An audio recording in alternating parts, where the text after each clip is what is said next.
Hi guys, this is my unbiased, trying to be unbiased opinion on the Spurs Arsenal game.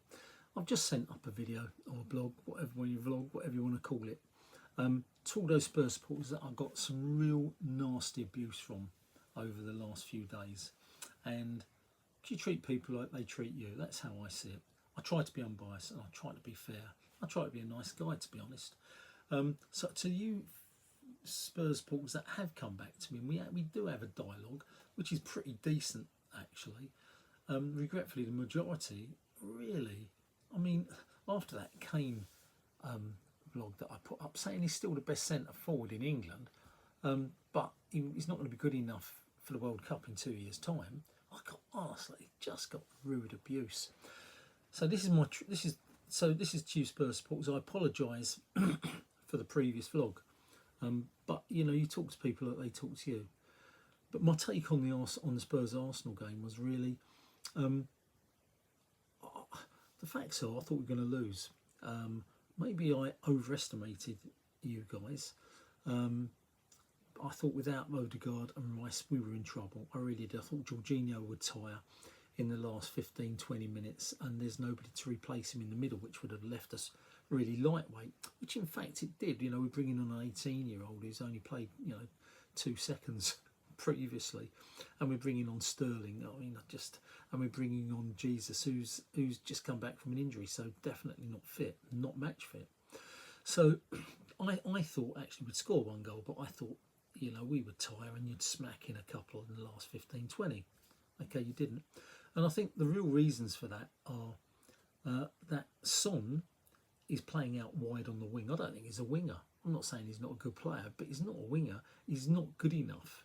And you could see that today to play as a winger. You know, he sort of played wing but off Harry Kane in the past. And you now got Solanke. Why aren't you doing that? I don't get that.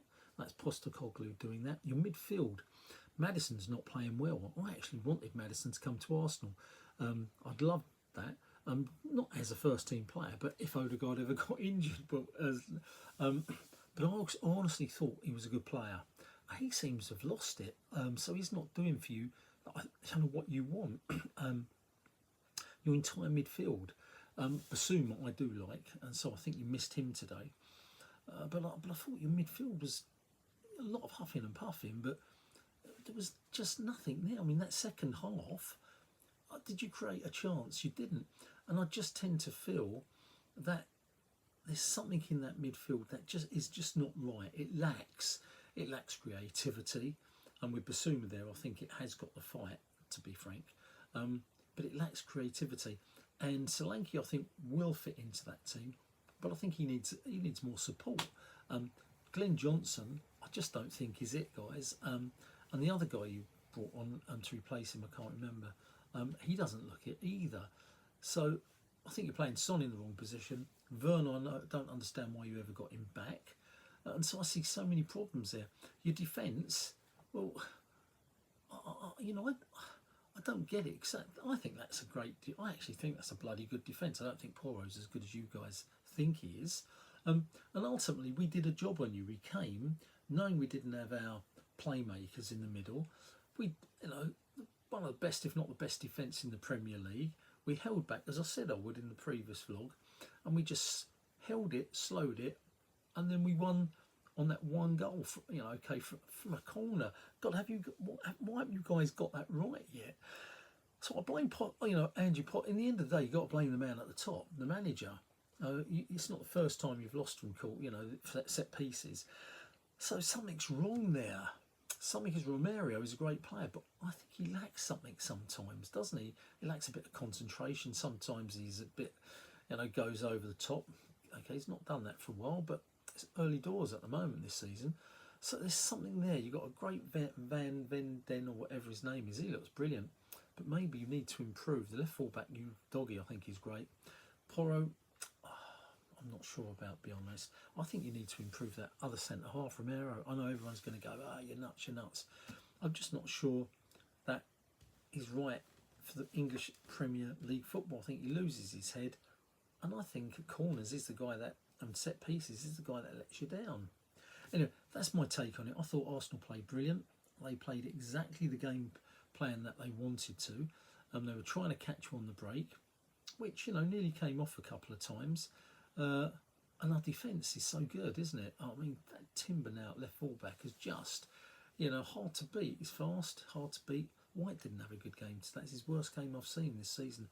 But Saliba and man of the match, Gabriel, just outstanding centre halves. That's my real take on it, guys. To all you decent Spurs supporters, you know, come back and talk to me about it and say what you think went wrong, you know, Spurs, and if how they should be improving. That's to the decent Spurs supporters, okay? Because that's all I want to be unbiased and just have decent chats. Kick out all the bias and prejudice. I don't need the supporters who come back with bias and vile comments. I'll do this for fun. I'll do this for real fans, true fans, not just fans who are just vile thugs or, you know, don't care about them. You know, so some of us have, you know, I'm not saying that I've never sort of been in a little bit of when I was younger. Doesn't matter. But what I'm trying to say is, let's try. The only way for football to move forward in this country is if we show up the media, the refs, the establishment for how crap they are and the biasness that they've got. Yeah, PC, gone mad. Football Chat Uncensored, Reno talking. Cheers, guys.